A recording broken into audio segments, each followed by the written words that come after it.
Hello बच्चे party, welcome to ranker Pandey YouTube channel. तो बच्चे कैसे हो? आज आपके बीच एक मैराथन जर्नी स्टार्ट कर रहा हूं और वो मैराथन जर्नी होगा क्लास 12th का मैथमेटिक्स। क्लास 12th का मैथमेटिक्स, जिस मैथ को सुन के लोग डरता है, जिसके जीवन में लगता है कि भाई क्लास 12th का मैथ मतलब खा जाएगा, उठा ले जाएगा। ऐसा बिल्कुल नहीं।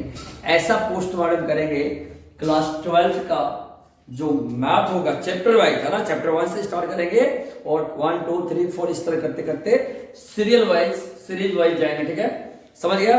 तो चैप्टर वाइज अपन बहुत डिटेल में फोड़ेंगे क्लास 12 का मैथमेटिक्स बच्चा।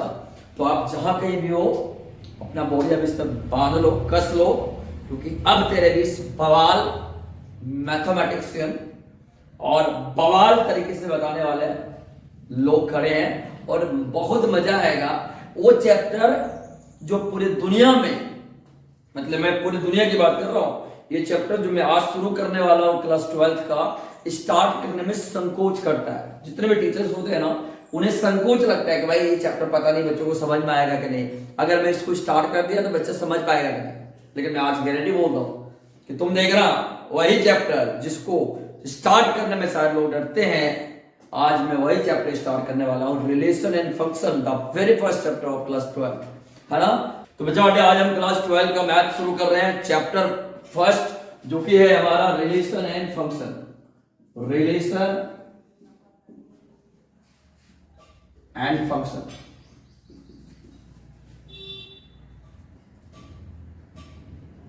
Chapter 1 relation and function.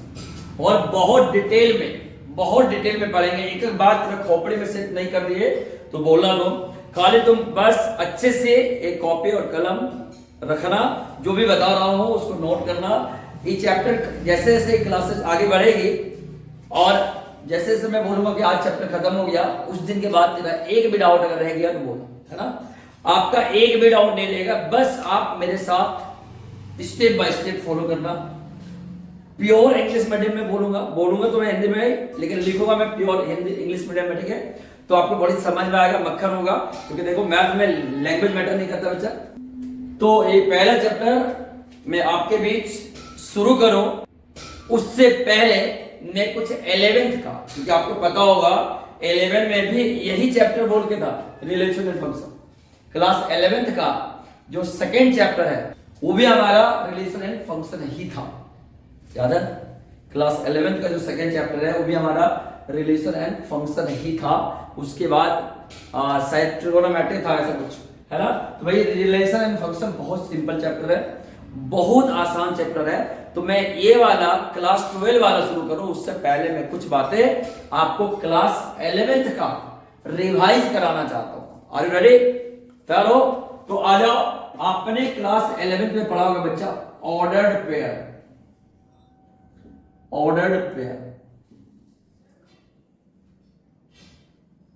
Class 11th में आपने पढ़ा होगा ऑर्डर्ड पेयर क्या होता है ना, याद है? कुछ भी याद है? याद कर देखो, अपने में झांक के देखो, कुछ भी थोड़ा सा भी याद है क्या? ऑर्डर्ड पेयर बोल के कभी सुना था कुछ क्या? अगर सुना था तो गुड, नहीं तो कोई बात नहीं, मैं फिर से आपको सुनाने वाला हूं। पेयर का मतलब होता है जोड़ा, दो का ग्रुप। ठीक है, अब दो का ग्रुप कुछ भी हो सकता है, वो नंबर का भी हो सकता है, वो वेरिएबल का भी हो सकता है, बस समझ लो। पेयर का मतलब होता है जोड़ा, और जोड़ा किसी का भी हो सकता है, वो या तो नंबर का हो सकता है, क्योंकि मैथ पढ़ रहे हैं, मैथ में या तो नंबर का जोड़ा करेंगे या फिर हम किसी भी वेरिएबल का जोड़ा करेंगे। ठीक है, समझ लो। तो ऑर्डर पेयर क्या होगा? ऑर्डर पेयर दो वैसे नंबर या वेरिएबल का ग्रुप होगा जो एक फिक्स जो ऑर्डर में रहे। जैसे x और y है, x, y, या एक ऑर्डर है, ठीक है, या एक ऑर्डर है। लेकिन इसी को मैं अगर बदल दूं y, x, तो यह एक डिफरेंट ऑर्डर हो जाएगा। ठीक है, समझ लो। x और y दो वेरिएबल है और मैं x, y बोलूं तो मैं बोलूंगा यह हमारे पास एक ऑर्डर्ड पेयर में लिखा हुआ। लेकिन इसी का जब प्लेस को हम चेंज कर दूं, y, x लिख दूं, तो मैं बोलूंगा ये y, x जो है यह एक डिफरेंट ऑर्डर पे है। समझ पा रहे हो? तो आज छोटू सा डेफिनेशन इसका मैं लिखता हूं आपके बीच, और उसके बाद धीरे धीरे धीरे कट जाएगा रास्ता। ठीक है, हम लोग फॉलो देंगे चैप्टर को, ठीक है। तो लिखता हूं, a pair of two numbers और variables which is written in a fixed order is known as ordered pair, तो बच्चा बाटे देख लो, एकदम बहुत मक्खन वाला डेफिनेशन लिख दिया हूं। और डेफिनेशन क्या कह रहा है, कह रहा है पेयर ऑफ टू नंबर्स, दो नंबर ले लो उसका पेयर ले लो, ठीक है। A pair of two numbers और वेरिएबल्स, तो किसी वेरिएबल का पेयर ले लो या दो नंबर का पेयर ले लो, which is written in a fixed order, ये बहुत इंपॉर्टेंट है, जो क्या हो, फिक्स्ड ऑर्डर में लिखा गया हो, तो उसको आप क्या बोलोगे, ऑर्डर्ड पेयर। एग्जांपल देखो, जैसे मैं क्या किया हूं, x और y दो वेरिएबल ले आओ, ऑर्डर पेयर लिखते कैसे देखना, मैं x और y दो वेरिएबल ले आओ, ये दोनों के बीच में कोमा लगाऊंगा और फिर लगा दूंगा छोटी ब्रैकेट, तो यहां पे x और y एक ऑर्डर्ड पेयर कहलाएगा। क्या कहलाएगा, कमेंट में लिख के होता, क्या कहलाएगा, एक ऑर्डर्ड पेयर कहलाएगा, ठीक है। ये हमारा x और y क्या हो गया, एक ऑर्डर्ड पेयर हो गया। इसी तरह अगर मैं इसका प्लेस को चेंज कर दूंगा, ये हो जाएगा y, x, ये हमारा एक दूसरा ऑर्डर पेयर है। समझ पा रहे हो, आप ये नहीं बोल रहे कि दोनों बराबर है, ये दोनों बिल्कुल भी बराबर नहीं है ना। तो ये हमारा एक अलग ऑर्डर पेयर है और ये हमारा एक अलग ऑर्डर पेयर है, बात समझ लो। ये दोनों दो डिफरेंट ऑर्डर पेयर है, इसीलिए बोला कि पेयर दो नंबर का ले लो या दो वेरिएबल के ले लो, वो हमेशा फिक्स्ड ऑर्डर में होना चाहिए। फिक्स ऑर्डर मतलब ऑर्डर कभी भी चेंज नहीं होना चाहिए। अगर ऑर्डर बदल गया तो आपका ऑर्डर पेयर भी बदल जाएगा। हेलो, बात समझ लो बच्चा बाटे, अगर ऑर्डर बदल गया तो ऑर्डर पेयर भी बदल जाएगा, ठीक है। यहां पे देखो x और y का ऑर्डर बदल गया, क्योंकि यहां पे पहले x था, अब यहां पे पहले y है, यहां पे लास्ट में y था और यहां पे लास्ट में x है, तो चूंकि ऑर्डर बदल गया इसलिए ऑर्डर पेयर भी बदल गया। समझ गया, तो बच्चे बाटे यहां पे x y और y x हमारे पास दो डिफरेंट ऑर्डर पेयर आ गया, ठीक है। तो ये हमारे दो अलग अलग ऑर्डर पेयर। हमेशा याद रखिएगा कि दो अलग अलग ऑर्डर पेयर कभी भी आपस में बराबर नहीं हो सकता है, ठीक है। दूसरा, अगर मैं उदाहरण लो तो मैं एक तो वेरिएबल का उदाहरण लिया, मैं यहां पे ले रहा हूं 2,3, एक नंबर ले रहा हूं, ठीक है, या मैं एक नंबर लिया तो 2,3 या एक ऑर्डर पेयर है, लेकिन इसी को अगर मैं चेंज करूंगा तो 3,2 होगा। तो ये दोनों ये जो लिखा मैंने, या एक अलग ऑर्डर पेयर हो जाएगा, ठीक है। या दोनों आपस में कभी भी बराबर नहीं होगा। आपने सीखा भी होगा ना कि ऑर्डर पेयर अगर इस तरह हम लिखते हैं x, y, तो इसको हम लोग अबसीसा कहते हैं, पता है ना, अबसीसा मतलब भुज हिंदी में, और इसको हम लोग ऑर्डिनेट कहते हैं। ऑर्डिनेट मतलब कोटि हिंदी में, कोटि, भुज और कोटि आपने नाम सुना होगा ना, अबसीसा और ऑर्डिनेट। तो ये हमारा अबसीसा है, ये हमारा ऑर्डिनेट है। तो इस केस में इस ऑर्डर पेयर के लिए अबसीसा कितना है बच्चा, x है, जबकि इसके लिए बात करो तो अबसीसा कितना होगा, y होगा। तो क्या x y के बराबर होगा क्या, नहीं होगा यार, नहीं होगा। इसका ऑर्डिनेट क्या है, y है, जबकि इसका ऑर्डिनेट क्या है, x है। तो क्या दो अलग अलग ऑर्डिनेट आपस में बराबर हो सकता है, नहीं हो सकता। जब दो अलग अलग अबसीसा आपस में बराबर नहीं हो सकता, जब दो अलग अलग ऑर्डिनेट आपस में बराबर नहीं हो सकता, तो दो ऑर्डर आपस में कैसे बराबर हो जाएगा। इसीलिए बच्चों ये दो अलग अलग ऑर्डर पेयर है और दो अलग अलग ऑर्डर पेयर आपस में कभी भी बराबर नहीं होते हैं, ठीक है।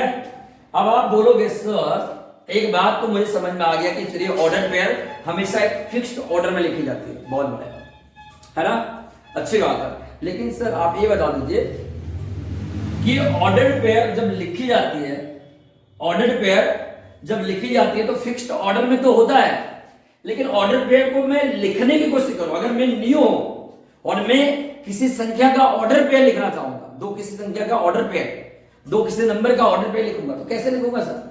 बच्चों देख, अगर तू नया है और तेरे को दो संख्या, दो नंबर या दो वेरिएबल का ऑर्डर्ड पेयर लिखना चाहते हो, तो आप क्या करो, सबसे पहले एक छोटी ब्रैकेट लो। आपने देखा ना ब्रैकेट 4 तरह का होता है, bar bracket, small bracket, middle bracket और स्क्वायर ब्रैकेट। तो हमने क्या किया कि स्मॉल ब्रैकेट लिया, ठीक है। अब आप क्या चाहते हो कि 2 नंबर लो, तो ले लो 2 नंबर। मैं ले लिया 5 और 10, एकदम चिपका चिपका 5 और 10 चिपका दिया। और तीसरा काम क्या करना, कोमा लगाना। तो ये मैंने क्या किया, 5 और 10 का एक ऑर्डर्ड पेयर बना दिया, समझ गया। तो मैंने 5 और 10 का ऑर्डर पेयर बना दिया। मतलब क्या, मतलब अगर किसी भी चीज का ऑर्डर पेयर लिखना चाहते हो तो पहले एक छोटी ब्रैकेट लो, उसके अंदर जो भी नंबर है उसको चिपकाओ और बीच में कोमा डाल दो, खत्म कहानी, समझ गया। ऑर्डर पेयर लिख दिया, ठीक है। तो this is our order pair of 5 and 10, ठीक है। समझा बच्चों, समझ आया। तो ऑर्डर पेयर लिखना सीख गया। क्या लेंगे, स्मॉल ब्रैकेट लेंगे, 2 नंबर या वेरिएबल लेंगे और दोनों के बीच कोमा लगा देंगे, बस हो गया कंप्लीट, ठीक है। एक बात मैं आपको बता रहा हूं बच्चा पार्टी, बढ़िया देख रहा, कभी कभी बच्चा लोग ना क्या करता है, ऑर्डर पेयर और सेट में कंफ्यूज हो जाता है। ऑर्डर पेयर और सेट में कंफ्यूज होता है। जैसे मान लो कि कोई सेट यहां पे लिख रहा है, ए बराबर मिडिल ब्रैकेट के अंदर 2,3, ये मैंने सेट लिखा, और मैं एक सेट लिखा बी बराबर 3,2, तो ये दोनों बिल्कुल बराबर है, ठीक है।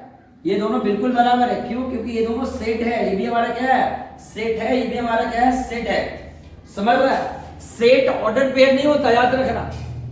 ऑर्डर्ड पेयर को हमेशा स्मॉल ब्रैकेट के अंदर लिखते हैं, बात समझ लो।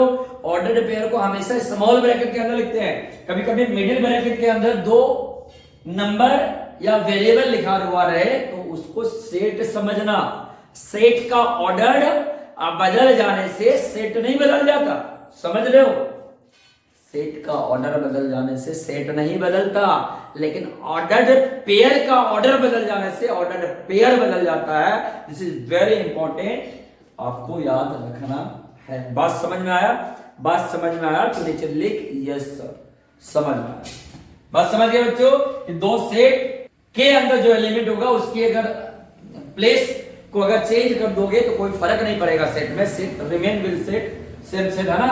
लेकिन अगर ऑर्डर पेयर का 2 नंबर है, वो दोनों का नंबर का स्थान इंटरचेंज कर दोगे तो ऑर्डर पेयर भी बदल जाएगा। अब एक बहुत अच्छा बात बताने वाला हूं, सुनना। इक्वालिटी ऑफ ऑर्डर पेयर, ये आपने पढ़ा होगा, मैं क्लास 11 में भी बहुत डिटेल में बताया हूं क्लास में। इक्वालिटी ऑफ ऑर्डर पेयर का, ठीक है। इस पे 1 नंबर का सवाल कभी भी आ जाता है कि 2 ऑर्डर पेयर इक्वल कब होगा। तो लिखता हूं x1, y1 and x2, y2 are said to be equality of ordered pair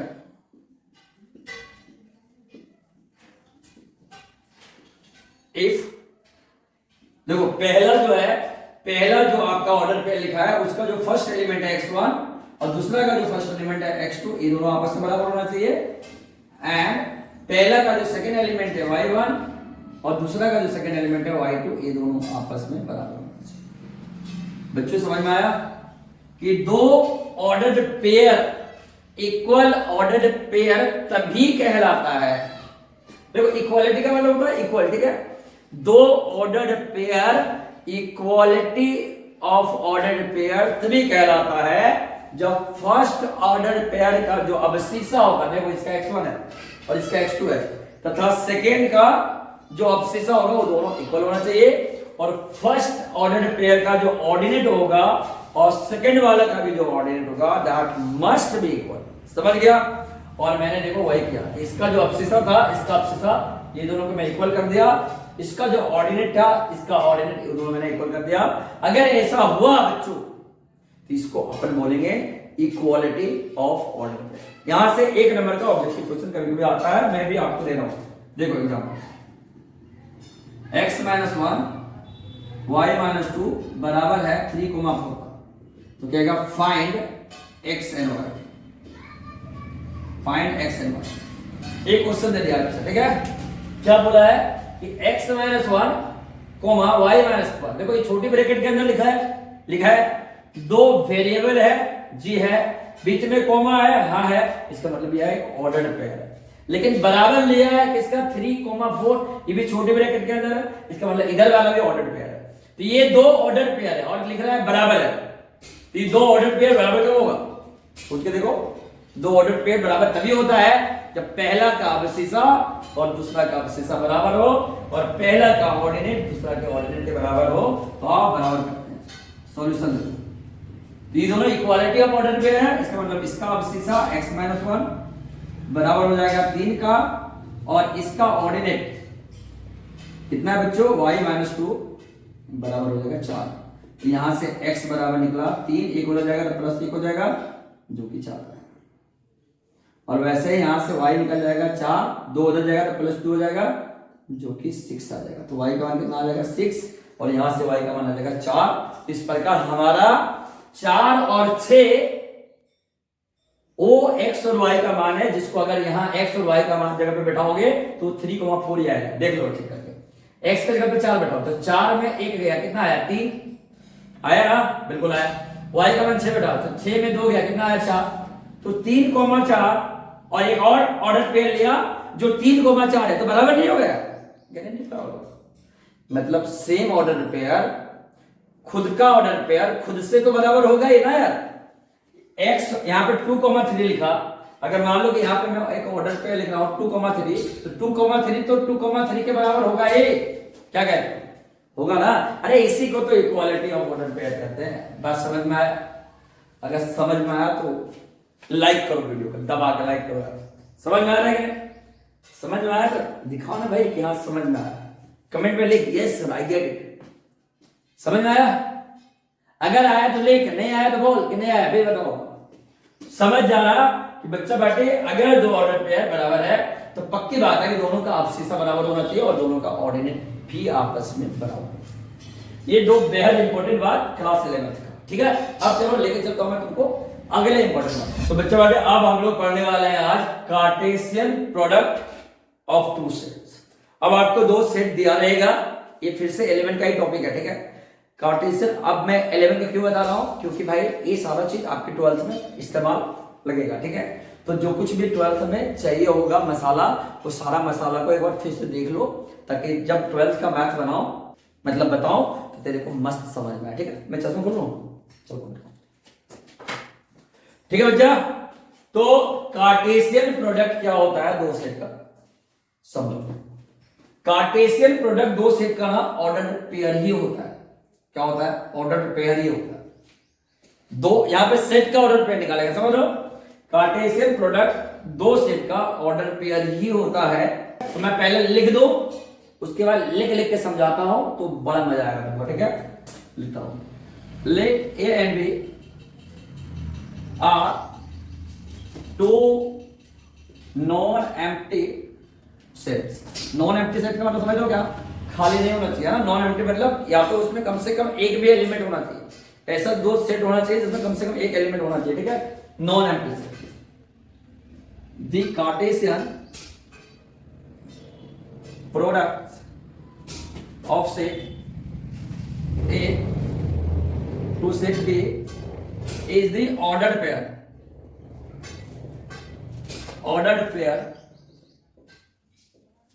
from set A to set B। समझ में आ रहा है बच्चा? मैंने क्या लिखा है, ए और बी मान लिया कि दो non empty set. Non empty set का मतलब खाली नहीं हो, ठीक है। सेट हो लेकिन खाली नहीं हो, कम से कम एक भी एलिमेंट चाहिए, ठीक है। Cartesian product set A plus set B का क्या होगा, ऑर्डर पेयर होगा from set A to B, ठीक है। It is written as A cross B। इसको क्या पढ़ेंगे, Cartesian product of set A and B। इसको बोलेंगे Cartesian product of set A and B, ठीक है। तो देखो बच्चे बैठे, मान लो कि A भी एक एलिमेंट है जो A क्रॉस B में है, ठीक है बच्चा। A भी एक एलिमेंट है जो A क्रॉस B में है, तो पक्का बात है कि A यहां पे क्या लिखा है, फर्स्ट। तो यहां पे क्या लिखा है, सेट ए। तो जो फर्स्ट यहां पे लिखा है ओ, जो यहां पे फर्स्ट लिखा है उससे आया होगा। तो यहां पे हम इसको ऐसे बोल सकते हैं, ए जो आया होगा वो सेट ए से आया होगा, एंड बी यहां सेकंड में लिखा है तो बी सेकंड वाले से आया होगा। सेट बी जो आया होगा वो सेट बी से। ठीक है, this is what we need to.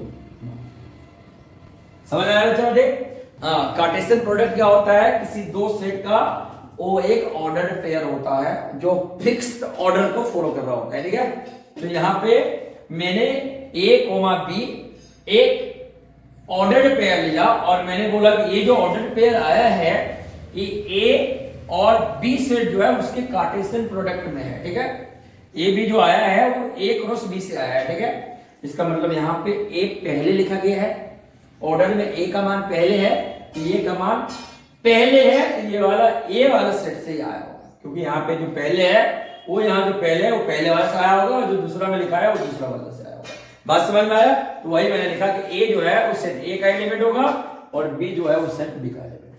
समझ पा रहे हो?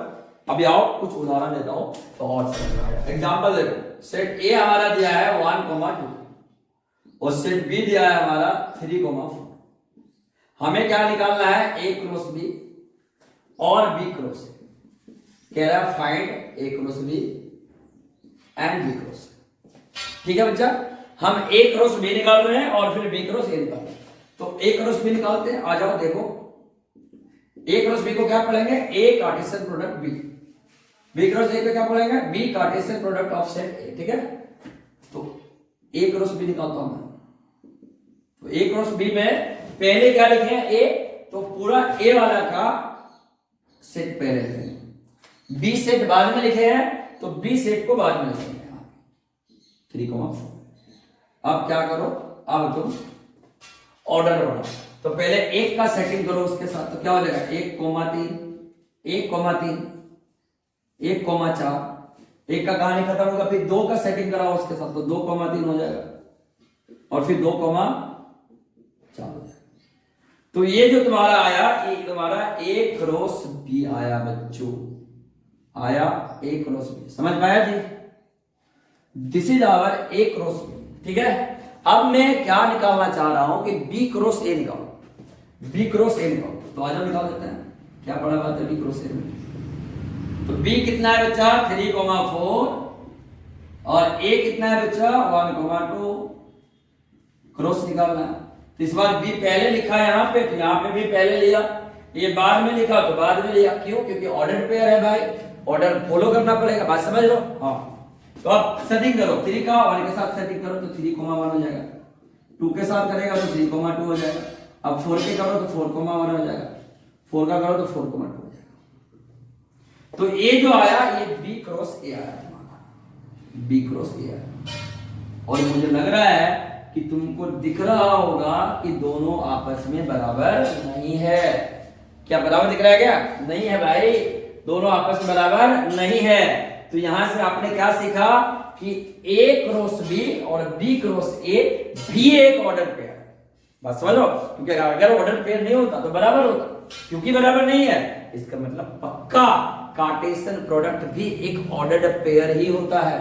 समझ में आया? इस बात को मैंने एग्जाम्पल से प्रूफ कर दिया कि दो सेट का अगर कार्टेशियन प्रोडक्ट निकालोगे बच्चों तो पक्का बात है कि ऑर्डर्ड पेयर ही होता है। क्यों? क्योंकि आपस में बराबर नहीं होता। तो आप देख लो A क्रॉस B और B क्रॉस A आपस में बराबर नहीं है, नहीं है ना, बिल्कुल नहीं। यहां से एक बात तो हमें समझ में आ गया कि A क्रॉस B बराबर नहीं होता है B क्रॉस A। ठीक है, हम कुछ इंपॉर्टेंट बात लिखेंगे, उसमें लिखेंगे इसको, फिलहाल देखो A क्रॉस B और B क्रॉस A कभी भी आपस में बराबर नहीं होता। ठीक है जी। अब एक और बात, अगर मैं यहां पे बोलूं कि सेट A में कितना एलिमेंट था, ये बात इसको मैं मिटाता हूं। ठीक है, इसको मैं मिटा के अब मैं बोल रहा हूं कि सेट A में कितना एलिमेंट था, सेट A में कितना एलिमेंट था, इसको कैसे लिखते हैं, NA से लिखते हैं। तो कितना एलिमेंट था, 2 था। सेट B में कितना एलिमेंट है बच्चों, इसमें भी 2 है। हाँ या ना, बिल्कुल है। तो आप बता दो कि A क्रॉस B में एंड A क्रॉस B में कितना एलिमेंट है, देख लो यहां पे देखो N A क्रॉस B आ गया। अच्छा मिटा दिया मैंने, यहां पे N A क्रॉस B में मैं यहां पे लिख देता हूं। A क्रॉस B हमारा क्या था, हमारा था 1,3 1,4 2,3 और 2,4 था ना। तो देख लो जी, ए क्रॉस बी में कितना एलिमेंट है? 1 2 3 4, 4 एलिमेंट है, बहुत बढ़िया। बी क्रॉस ए में कितना एलिमेंट है? आप देखो यहाँ पे देखो 1 2 3 4, 4 एलिमेंट है ना।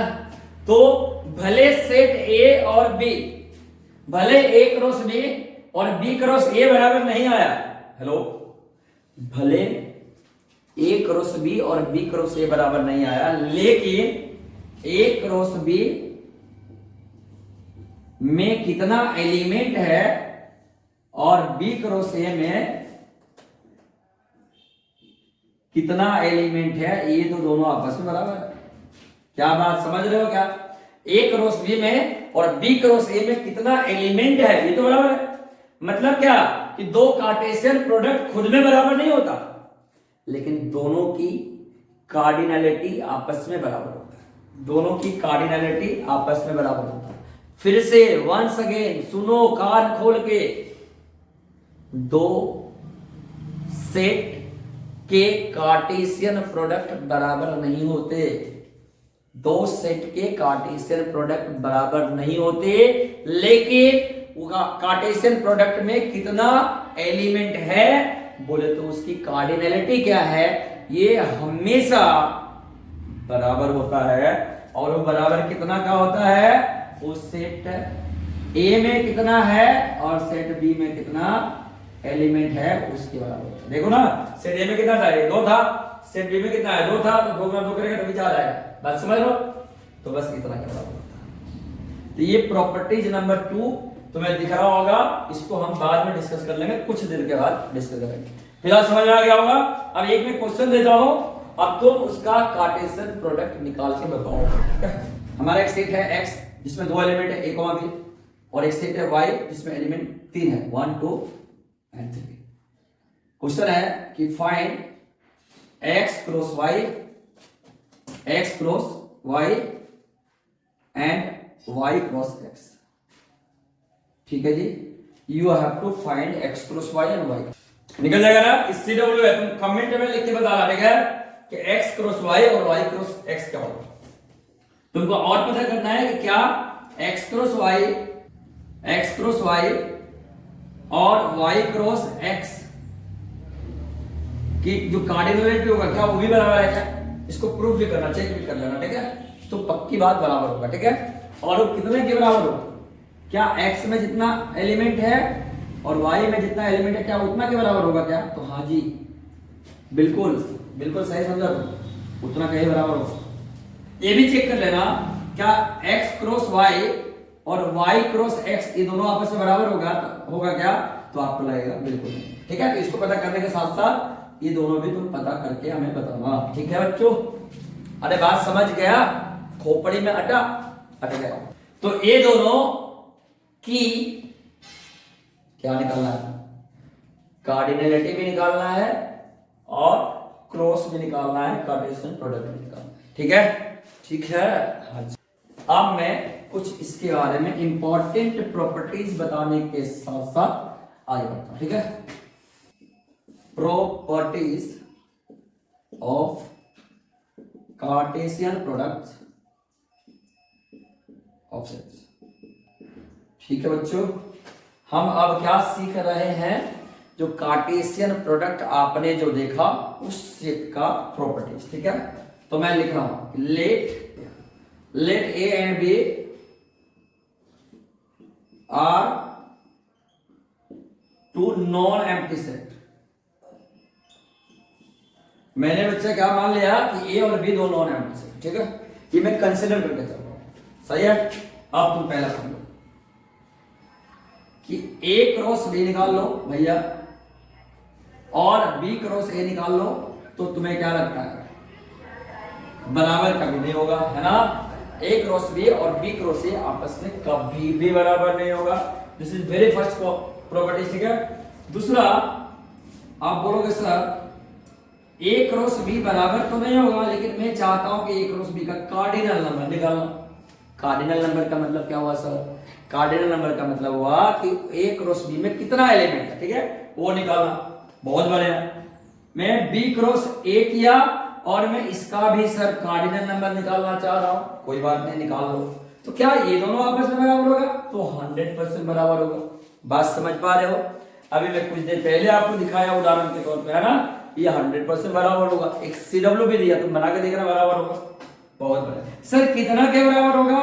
तो बच्चों ये बराबर होगा NA इंटू NB के बराबर।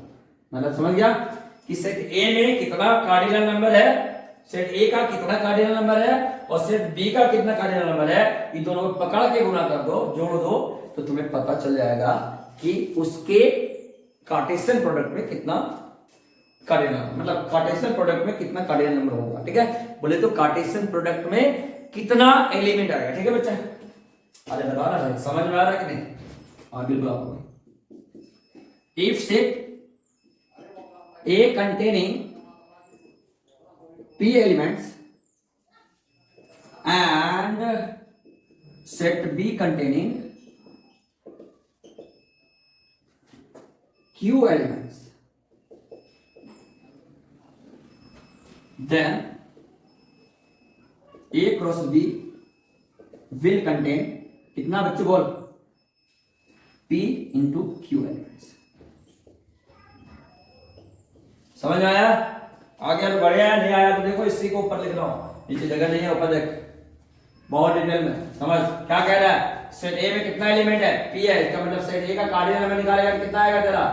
P आएगा। ठीक है, सेट बी में कितना क्या बोल रहा है? Set B containing Q element, मतलब सेट बी का कार्डिनल नंबर क्या है बच्चा?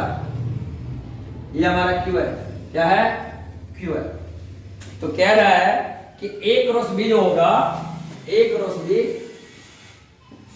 मतलब क्या लिखा देखो, then A cross B will contain, A cross B के पास कितना एलिमेंट होगा? तो यही होगा, सेट A के पास जितना था और सेट B के पास जितना था, क्या कहते हो? सेट A के पास जितना था और सेट B के पास जितना था, सेट A के पास P था और सेट B के पास Q था, तो P into Q है। वही बात मैं यहाँ लिख रहा हूँ, P into Q है। पकड़ में आया? समझ में आया? गेटिंग माय पॉइंट और नॉट? पकड़ लिया? दिस इज सो सिंपल यार, सो सिंपल।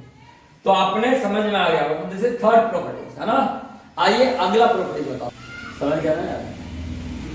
पता समझ गया? तो ऑयल प्रॉपर्टी नंबर 4, अगर if out of set A and B, out of set A and B, if any one set is empty, देख लो बच्चा, सेट ए और सेट बी में से कोई एक सेट अगर एम्प्टी हो जाए तो क्या होगा? देन ए क्रॉस बी के अंदर जो एलिमेंट आएगा या जो बी क्रॉस ए के अंदर जो एलिमेंट आएगा वो 0, मतलब कोई एलिमेंट नहीं। अरे बात समझ में आया? क्या अगर दो सेट में कोई एक सेट एम्प्टी हो जाए, खाली हो जाए, खाली का मतलब उसके अंदर एक भी एलिमेंट नहीं है, बोले तो 0 एलिमेंट है, तो भाई साहब 0 इनटू समथिंग, 0 इनटू कुछ भी करो 0 ही आएगा ना। तो A क्रॉस B में या B क्रॉस A में कितना एलिमेंट आएगा? बावली का ठुल्लू आएगा, कुछ नहीं आएगा। समझ रहा? कुछ नहीं आएगा, 0 element. And the very example देख लगा क्या? देखो सेट A क्या है? एक एलिमेंट, एक ऐसा सेट है जिसमें एक भी एलिमेंट नहीं है, और सेट B क्या है?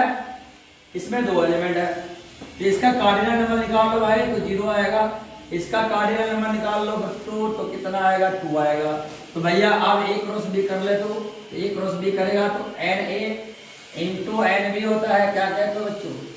NA क्या है? 0 है, NB क्या है? 2 है। 2 0 गुना कुछ भी 0 ही आएगा। बात समझ में आया? तेरा भेजा में घुसा कि नहीं? भेजे में गया कि नहीं? समझ गया? This is very simple example, और मुझे लगता है ये एग्जांपल तेरा भेजा को क्लियर कर देगा। समझ में आ गया ना? Very easy.